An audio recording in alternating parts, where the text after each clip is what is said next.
Welcome to the deep dive. Today we're plunging into a truly extraordinary story from ancient history. Imagine this. You're 1,000 miles from home, deep in hostile territory, surrounded by enemies, and then suddenly your leaders are just gone. That's the impossible situation we're exploring today. Our source material is incredible. It's an eyewitness account. Xenophon's Anabasis, Book 3 specifically. And this isn't just a survival tale. It's really a profound lesson in leadership, adaptation, and sheer human resilience when everything looks lost. It's remarkable, isn't it, how quickly a disciplined army, a really good one, can just unravel when its command structure is, well, decapitated. So this deep dive, we're going to uncover not just the tactical, the military challenges, but the immense psychological hurdles these men faced, and how this one unexpected individual, Xenophon, steps up to rally an entire force against, seemingly insurmountable odds. Our mission really is to pull out the actionable wisdom from this ancient story, showing you how a group right on the brink of collapse transformed itself into this formidable, self-reliant unit. Okay, so let's really set the scene for this dire predicament. The Hellenes, this Greek mercenary force, they'd march deep into Persia, almost to the king's gates, and then bam, they find themselves utterly cut off. Over 1,000 miles from Hellas, their homeland. Right. Surrounded by hostile cities, hostile tribes. Think about it. No reliable market for food, no guide they could trust. And huge rivers blocking their way home, trapped. Exactly. And worse still, their supposed allies, the Asiatic troops, they betrayed them, left them completely isolated. And then this chilling realization sinks in. It must have been devastating. If they somehow won a battle, the enemy cavalry would just escape. But if they lost... If they lost, not one soul survives. Game over. The emotional toll, you read Xenophon, it's palpable. Few ate that evening. Few even lit fires. Just despair, lying there thinking of home, family, wives, children they probably thought they'd never see again. Hearts just full of despair, utterly consumed by it. So in that kind of moment, total collapse, where does leadership even come from? How does it emerge? And our source, Xenophon himself, points to, well, himself, an Athenian. But it's crucial to get this. Xenophon wasn't a general initially. He wasn't an officer, not even a regular soldier, really. Right. How did he end up there then? He joined Cyrus because an old friend, Proxenus, invited him. Proxenus thought Cyrus was, and this is a quote, worth my fatherland and more, high praise. But before Xenophon went, he consulted Socrates, the philosopher. Oh, okay. And Socrates was wary. Athens wasn't exactly friendly with Cyrus at the time because of his dealings with the Spartans. So Socrates advised him, go ask the oracle at Delphi. Standard procedure back then. Kind of. But Xenophon famously didn't ask if he should go. He asked which gods he should pray to for a safe journey back. Cheeky. Yeah. Already decided then. Seems like it. Socrates apparently called him out on it, but said, well, follow Apollo's advice anyway. So Xenophon did his sacrifices, set sail, met Cyrus at Sardis just as the march began. And like most of the Greeks, he was initially told this was just against some minor rebels, not the actual Persian king. So he was misled, basically. Pretty much. He admits they felt some apprehension, but most went along out of, loyalty or maybe a bit shame not wanting to back out. So he's just there, caught in the same trap as everyone else, almost an observer at first.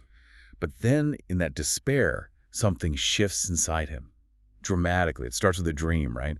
A really powerful one. Yes, exactly. In his distress, he dreams there's a storm, thunder, lightning, and a bolt hits his father's house, sets it ablaze. Wow.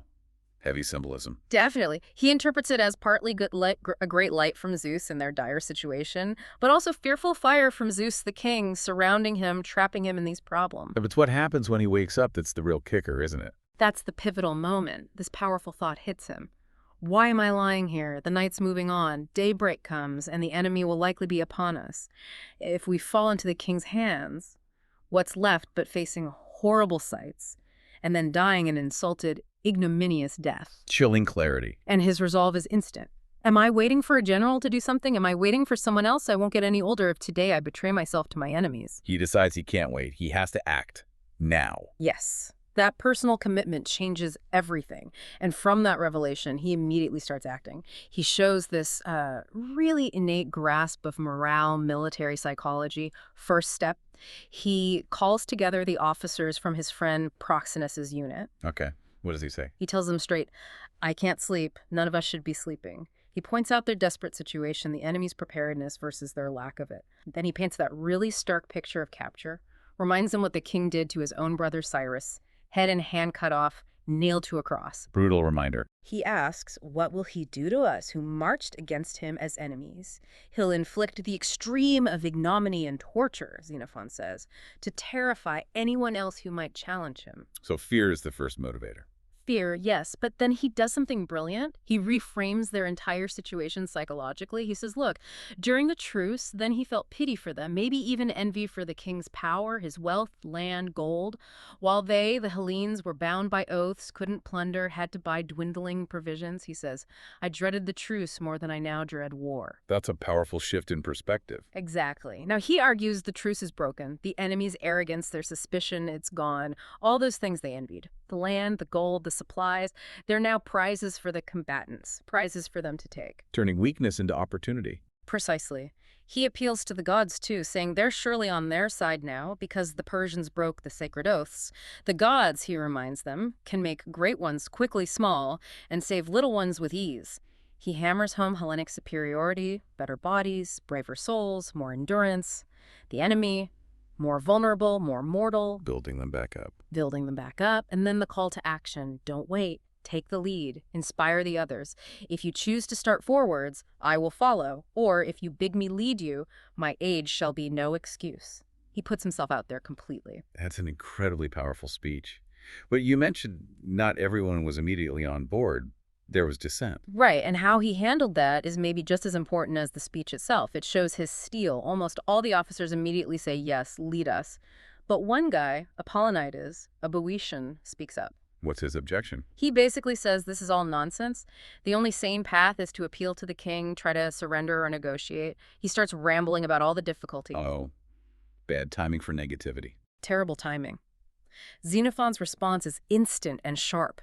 He reminds Apollonides how the king acted after Cyrus died, how friendly he seemed until they armed themselves, and what happened to their generals who trusted the king's truce. Good point. They were dead. Exactly.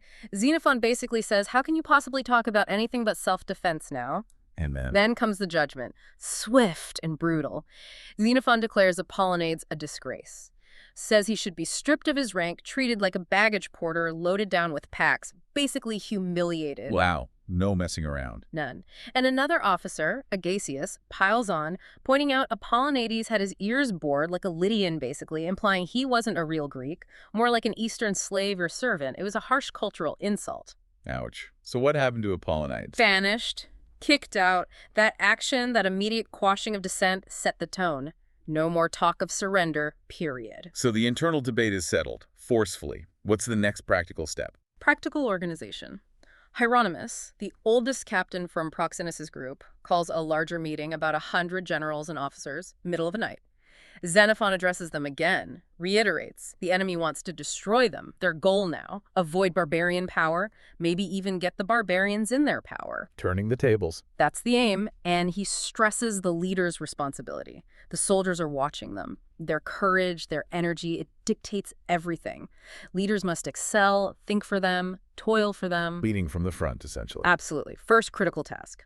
Appoint new generals and officers immediately. Fill the gaps. Because, he says, without leaders, nothing good or noble was ever wrought anywhere. Yeah. Discipline is vital, and they need to actively encourage the soldiers, lift them out of that despondency, get them focused on what they need to do, not what they might suffer. Right. Positive action over passive fear. And he offers this really deep insight, something you could apply anywhere, really. Victory isn't just about numbers or strength, he says. It's about stouter hearts. Those who just try to save their own skin often die dishonorably, but those willing to face death nobly, they often live longer, or at least live better lives. This is their crisis moment, he says, a crisis of spirit. And did it work? Did they respond? It clearly resonated. Chrysippus, a Spartan, immediately stands up, commends Xenophon, says he wishes they had more like him, and urges immediate action. So the momentum is building. Definitely. They don't waste time. They immediately choose new generals right there. Temasian, Xanthocles, Alexa, Queener Felicius, and Xenophon himself, replacing his dead friend Proxenus. Okay, new leadership structure in place. What's the very next thing? First light, dawn breaks, they gather the entire army. This is the big moment, translating that officer-level resolve into collective purpose for thousands of men. The big rally. Exactly. Chrysippus speaks first. Acknowledges the losses, the betrayal by their allies. but calls for bravery. Seek glorious victory, or at least die gloriously. Standard Spartan stuff, but needed.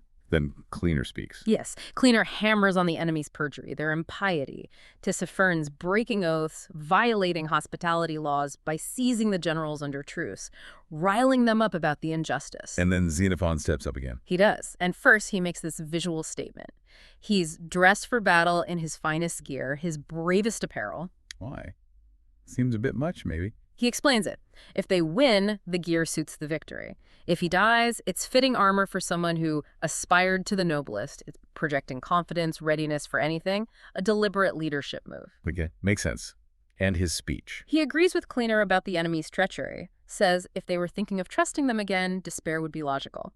But if they're going to fight, then there's many a bright hope of safety, and right then, something amazing happens. Someone sneezes loudly. A sneeze. What's the big deal? For them, it was huge. An ancient Greek audience would immediately see it as a divine omen, a sign from the gods.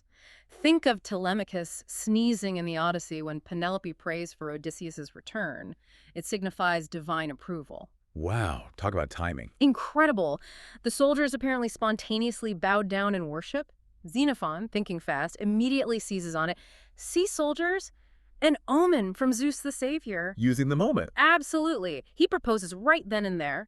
Let's vow to sacrifice to Zeus the Savior when we reach friendly land, and to the other gods as best we can. Everyone raises their hands, makes the vow, and then they break into the paean, the battle hymn. You can feel the shift in energy. From despair to something else. Hope. Hope, determination. He reinforces it. The gods are with us. The enemy broke the oaths. Then he taps into their pride, their history. Reminds them of Marathon, how their Athenian ancestors beat a vastly larger Persian army. Against all odds. Reminds them of Xerxes' invasion, how their forefathers won at Salamis, Plataea, Mycale.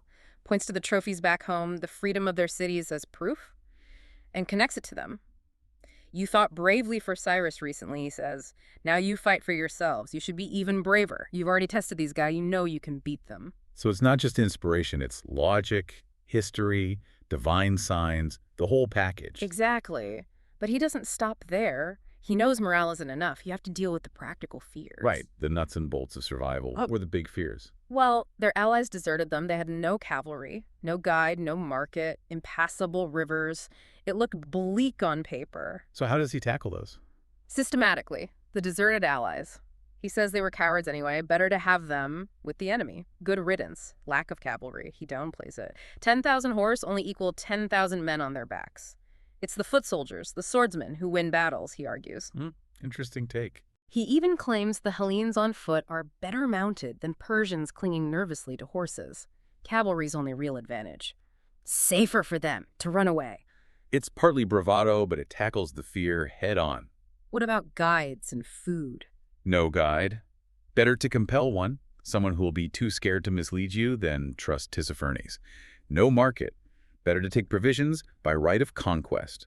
We're stronger, we take what we need. And the rivers. They seem like a huge obstacle. He calls the rivers the barbarians' most foolish security blanket. All rivers start somewhere, he points out. Go to the source, the spring head, and you can cross where it's ankle deep. He even cites tribes living freely within the king's territory without asking permission. It can be done. He makes it sound almost simple. He does. He even throws out this audacious idea maybe they should have pretended to want to stay. He reckons the king would have happily given them guides and hostages just to get them to leave. If I call their bluff, sort of. Though he adds, maybe it's good they didn't try, lest they become like the mythical lotus eaters, forgetting home and comfort. The main point, though, is returning to Greece to show everyone back home that poverty is a choice people could get rich on expeditions like this. His final line on this is powerful. All these good things belong to whoever has strength to hold them. Self-reliance. Might makes right in this context. Okay, so the mindset is shifted. What are the concrete actions? The blueprint for survival. This is where the practical genius comes in. First, radical measure.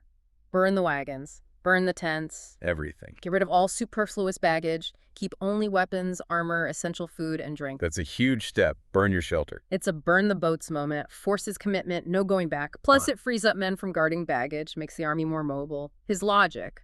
If we lose it anyway. If we win, the enemy becomes our baggage train. Makes sense. What else? A new command structure, or rather, a new approach to discipline. He figures the enemy attacked when the generals were gone because they knew the Greeks relied heavily on their leaders' orders. The solution: leaders need to be more vigilant, but subordinates also need to be more orderly, more obedient to whoever is in charge at the moment. Decentralizing discipline. In a way, he proposes a resolution. Anyone witnessing insubordination must help the officer punish the offender. The whole army polices itself. This, he says, will create 10,000 clerchuses instead of one. Every man responsible. Distributed leadership, almost. Exactly. He calls for an immediate vote on all these proposals. Unanimous support, all hands raised, the army is unified, ready for action. So they're ready to move. What's the actual plan? How do they march out of there? First target: nearby villages about 2.5 miles away, known to be rich in provisions, get food, secure the immediate future. He anticipates the enemy tactic. They won't face them head on. They'll hang on our heels like cowardly curs, attacking the rear, especially during retreats. So how do they counter that? The formation: a hollow square. Marching with the baggage, animals, and the non-combatants, the mob of sutlers protected inside. He suggests immediate commander appointments. Chrysippus, the Spartan, leads the vanguard front. The two eldest generals take the flanks. And Domitian and Xenophon, the two youngest, guard the crucial rear. For now. Flexible structure. Yeah. He says they can adjust it later. Then a final rallying cry: want to see your families, prove yourselves men, want to live, conquer, want wealth, master the enemy.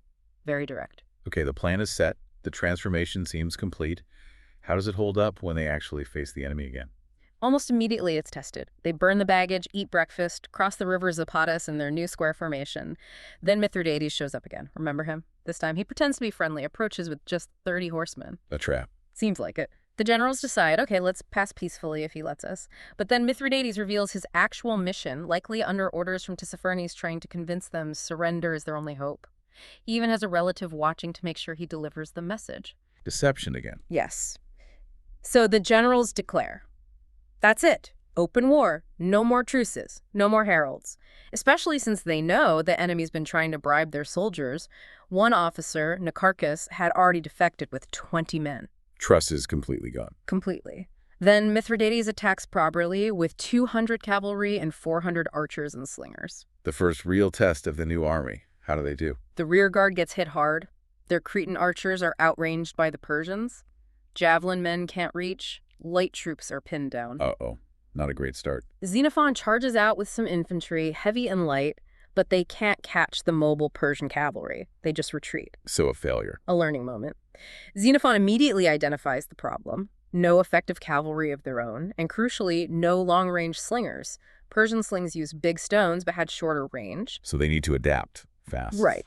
Xenophon admits his mistake in charging recklessly but focuses on the lesson. The solution is immediate. Find Rhodians in the army, they were famous slingers, use lead bullets, much longer range. Resourcefulness. Yeah. Using what they have. Exactly. Offer money for slings, pay guys to braid new ones, offer privileges for volunteers, and for cavalry. Use the baggage horses, Xenophon's own, Clericus' old stud horses, any captured ones. Improvise. Did it work? They quickly enrolled 200 Rhodian slingers and equipped 50 horsemen with basic armor, buff jackets, cuirasses. They even appointed an Athenian, Lysias, as cavalry commander. Rapid, adaptive problem-solving right there on the battlefield. Amazing. So armed with these new tools, they press on. They do. Their journey continues, but so do the challenges. They cross a ravine, a dangerous spot, but Mithridates, now reinforced by Tissaphernes to 1,000 horse and 4,000 missile troops, attacks after they cross. Clever. But this time the Hellenes are ready. With their new slingers providing covering fire and their small cavalry contingent, they charge. They rout the enemy, kill several, capture 18 horsemen. a real victory. A definite morale booster. They even grimly mutilate the bodies of the captured cavalry to send a message, try to terrorize the enemy. Brutal times. Very. Then they reach the Tigris River and find these incredible ruins, the deserted cities of Larissa and Mespila. Huge, ancient Median cities. What were they like? Massive. Larissa had walls 25 feet thick, 100 feet high, miles in circumference. Mespila was even bigger, 6 parasangs around maybe 20 miles, with enormous brick walls on a polished stone base. Silent monuments to fallen empires right in their path. Must have been awe-inspiring and maybe a bit unsettling. You'd think so. But even with victories, the enemy kept adapting too. Tissaphernes comes back with another huge force, trying the same missile tactics. And the Hellenes? Their new Rhodian slingers and archers are effective now, outranging the Persians.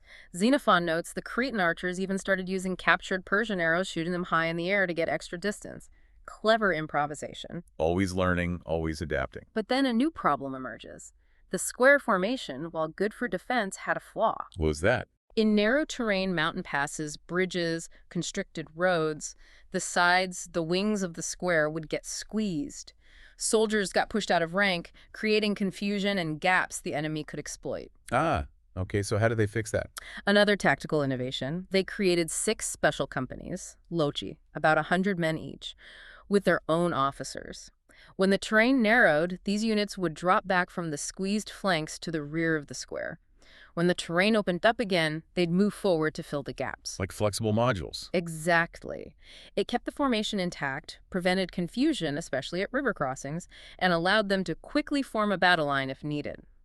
They used this improved system for the next 4 days' march. Constant refinement. It really feels like they're forging themselves into a completely new kind of army as they go. That's a great way to put it. But just as they get a handle on the marching formation, the terrain throws another massive curveball. What now? High, rolling hills leading up to a steep mountain pass, and the barbarians are waiting, pretty much, attacking from the high ground, showering them with arrows and stones. And Xenophon notes the Persian officers were literally whipping their own men forward to attack. Oof. How did the Hellenes cope? Their light troops got pushed back initially. The heavy infantry, the hoplites, couldn't easily charge uphill in full armor. They started taking significant casualties they had, to appoint 8 surgeons just to cope with the wounded. Sounds like they were pinned down. How did they break free? Brilliant tactical thinking again.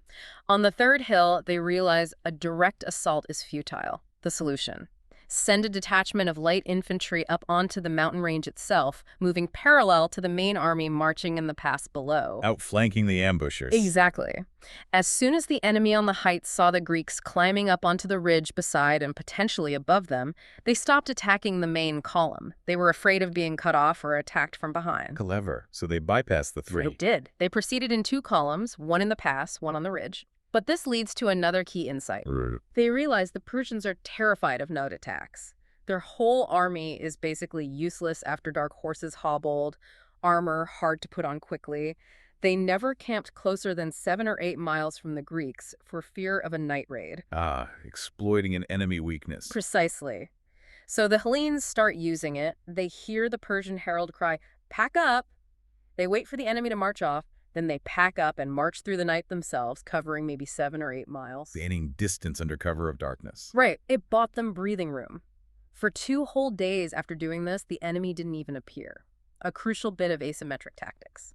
But the Persians don't give up, do they? Not a chance. On the 4th day, the Persians pull a fast one. They force march overnight and seize a high mountain spur, a mere nail tip, Xenophon calls it, that completely blocks the path forward. Checkmate. Looks like it. It looked bad. Chrysippus, leading the front, calls Xenophon forward urgently, demanding light troops. Xenophon rides up, sees Tissaphernes' main army also approaching. The situation's critical. Chrysippus explains. The path is blocked. They can't pass the occupied spur.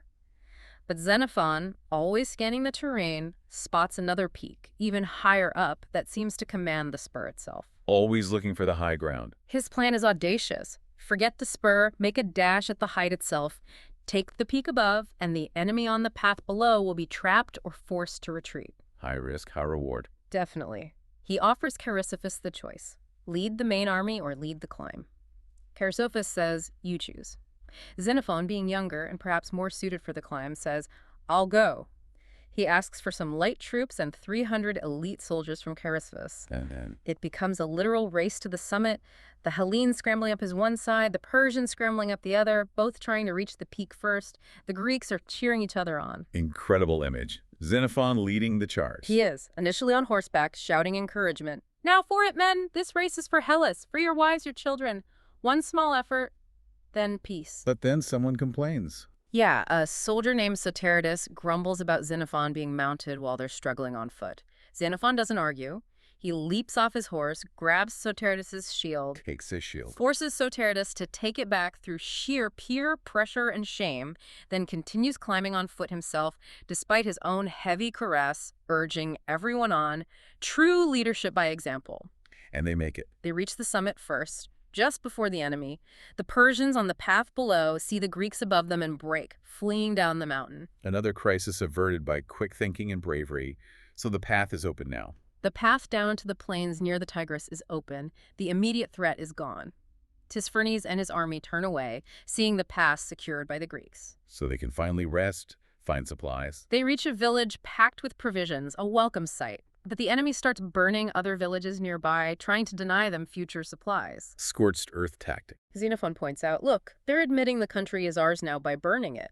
He suggests attacking the burners. Chrysippus suggests maybe they should burn some villages themselves to make the enemy start faster. Interesting dilemma. But the bigger question looms, right? Where do they go from here? Exactly. They're on the plains, but they face a new geographical trap. On one side, incredibly high, impassable mountains. On the other, the Tigris River, too deep to ford. They tested it with spears, couldn't touch bottom. Stuck again. The generals are despondent again. It looks hopeless. Then this Rhodian guy comes up with a wild idea. What's that? Let's build a bridge. Using thousands of inflated animal skins, wineskins from sheep, goats, asses, tie them together, anchor them with stones, cover them with wood and earth. He claimed each skin could hold 2 men. A pontoon bridge made of skins. Ingenious. Did they try it? The generals thought it was clever, but ultimately impractical. Why? Because they could see enemy cavalry massed on the opposite bank, ready to attack anyone who tried to cross or land. So another dead end. What now? Turn back? That's the critical decision. They decide to turn back towards Babylon, but only to reach unburnt villages for supplies, burning the ones they just left to confuse the enemy. And crucially, they start gathering intelligence. Yeah. Serious intelligence. They capture some locals and interrogate them thoroughly about the surrounding lands. What do they find out? South leads back towards Babylon, east towards the king's capitals, Susa and Ecbatana, west across the river towards Lydia and Ionia, Greek territories, but unreachable across the Tigris. And north. North, through those incredibly high mountains they saw, towards the constellation Ursa Major, the Great Bear. That path leads to the land of the Carduchians. Carduchians. Who are they? The prisoners tell them. Fierce mountain tribes, warlike, and crucially, not subject to the Persian king. Independent warriors. Fiercely independent. The prisoners relate a story. A huge Persian royal army, 120,000 men, once tried to invade their territory. Not one soldier came back. Wow. Fearsome reputation. They sometimes make temporary truces with the Persian governor in the plains, but basically, they're unconquered. Yeah. So the choice is through them. That's the final decision. It's terrifying, but it's the only path that doesn't lead back towards the king or into an impassable river. They have to force a passage through the Carduchian mountains. The intelligence suggests that beyond the Carduchians lies Armenia, a large, rich region. And from Armenia, they could finally head towards home in any number of directions. So trading one enemy for another, potentially fiercer one, but one that leads somewhere? Exactly. They make sacrifices to the gods, prepare to march north into the mountains, their biggest immediate fear. That the Carduchians have already occupied the high passes ahead. It's a calculated risk based on the best intelligence they could get. So what does this whole saga, this deep dive into Anabasis Book 3, really tell us today, thousands of years later? For me, it shows that even when things look absolutely impossible, when every single odd is stacked against you logistically, psychologically, strategic thinking, adaptable leadership, and just sheer collective will, they can forge a path forward. It's this incredible lesson in radical resilience. Absolutely. And it's not just about ancient warfare, is it? It's a testament to critical thinking, to relentless adaptation. These Hellenes, under Xenophon's emerging guidance, they weren't just blindly following orders anymore. They were actively solving problems, listening to new ideas, even that wild bridge idea, constantly reevaluating, learning from mistakes. It's such a powerful reminder that knowledge, that thinking is most valuable when you actually apply it, especially when you're desperate. Solutions can come from anywhere. And the journey is far from over for them. Choosing that path through the Carduchian Mountains, a land the Persian king himself couldn't tame. That tells you everything about the challenges still ahead for the 10,000. So here's something to think about. In your own life, when you face what feels like an impossible situation, are you maybe like Apollonides, tempted to just give up, to say it's nonsense to even try? Or could you be like Xenophon, willing to, figuratively, or maybe even literally, strip off the old ways, face the fear and push forward, understanding that sometimes the biggest risk is doing nothing at all? What seemingly insurmountable obstacle in your world might actually yield if you gave it a real Xenophon-style deep dive, looking for its hidden weaknesses, and maybe discovering unexpected strengths within yourself along the way.